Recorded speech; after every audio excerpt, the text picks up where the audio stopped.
ನಿನ್ನೆ ಒಂದು ಸ್ಟೇಟ್ಮೆಂಟನ್ನು ಕೊಟ್ಟಿದ್ದಾರೆ, ಬಹುಶಃ ತಮ್ಮ ಗಮನ ಕೂಡ ಇದೆ ಅಂತೇಳಿ. ತೇಜಸ್ವಿ ಸೂರ್ಯ ಒಂದು ಖಾಲಿ ಡಬ್ಬ, ಮೋದಿಯವರಿಂದ ಒಂದೇ ₹1 ಅನುದಾನವನ್ನು ತಂದಿಲ್ಲ ಅಂತೇಳಿ ಮತ್ತೊಂದು ಕಡೆ ಸಿ ಎಂ ಅವರು ಕೂಡ. ಅಲ್ಲ ನೋಡಿ, ನಾನು ಅದನ್ನೇ ಹೇಳಿದ್ದು.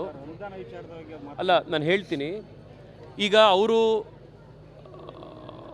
ವೈಯಕ್ತಿಕವಾದಂಥ ಏನೋ ಒಂದು ಟೀಕೆ ಮಾಡಿರ್ತಾರೆ, ಅದಕ್ಕೆ ನಾನು ಇವತ್ತು ಹೇಳ್ತೀನಿ, ಅದು ಬೆಳೀತಾ ಹೋಗುತ್ತೆ. ಬೆಂಗಳೂರಿನ ಜನಕ್ಕೆ ಸಿದ್ದರಾಮಯ್ಯನವರು ನನ್ನ ಬಗ್ಗೆ ಏನು ಹೇಳಿದ್ರು, ನಾನು ಅವ್ರ ಬಗ್ಗೆ ಏನು ಹೇಳಿದೆ, ಡಿ ಕೆ ಶಿವಕುಮಾರ್ ಅವರು ನನ್ನ ಬಗ್ಗೆ ಏನು ಹೇಳಿದ್ರು, ನಾನು ಡಿ ಕೆ ಶಿವಕುಮಾರ್ ಅವ್ರಿಗೇನು ವಾಪಸ್ಸು ಟಾಂಗ್ ಕೊಟ್ಟೆ, ರಿಪ್ಲೈ ಕೊಟ್ಟೆ, ಇದು ಅವರ ಜೀವನವನ್ನು ಉಪಯೋಗ ಮಾಡಲ್ಲ.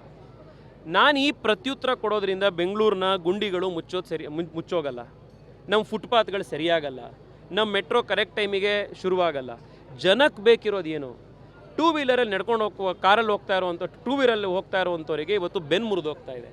ನಿನ್ನೆ ನಾವು ನೋಡಿದ್ದೀವಿ, ಒಂದು 24 ವರ್ಷದ ಯುವತಿ ಗುಂಡಿಯಿಂದಾಗಿ ತೀರ್ಕೊಂಡಿದ್ದಾಳೆ. ಅವ್ರ ಜೀವನ ಸರಿಯಾಗೋದಕ್ಕೆ ನಾವೇನು ಮಾಡಬೇಕು?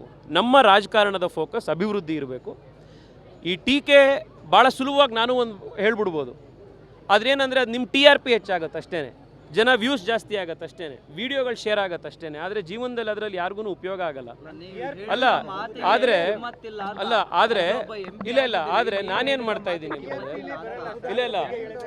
ಆದರೆ ನಿಮಗೂ ಗೊತ್ತಾಯ್ತು ನಾನು ಯಾವ ದೃಷ್ಟಿಯಲ್ಲಿ ಹೇಳಿರೋದು ಅಂತ. ನಾನೇನು ಮಾಡ್ತಾ ಇದ್ದೀನಿ, ನಾಳೆ ಅದಕ್ಕೋಸ್ಕರನೇ ನಾನು ಅವ್ರ ಹತ್ರ ಸಮಯ ಕೇಳಿದ್ದೀನಿ.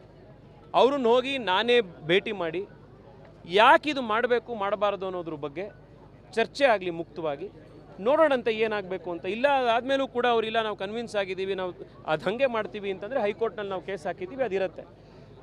ಬಟ್ ರಾಜಕಾರಣದಲ್ಲಿ ಒಂದು ಈ ವೈಯಕ್ತಿಕ ಟೀಕಾ ಟಿಪ್ಪಣಿಗಿಂತ ಹೆಚ್ಚಾಗಿ ಅಭಿವೃದ್ಧಿಯ ಕುರಿತಾಗಿ ಹೆಚ್ಚು ಫೋಕಸ್ ಇರಬೇಕು.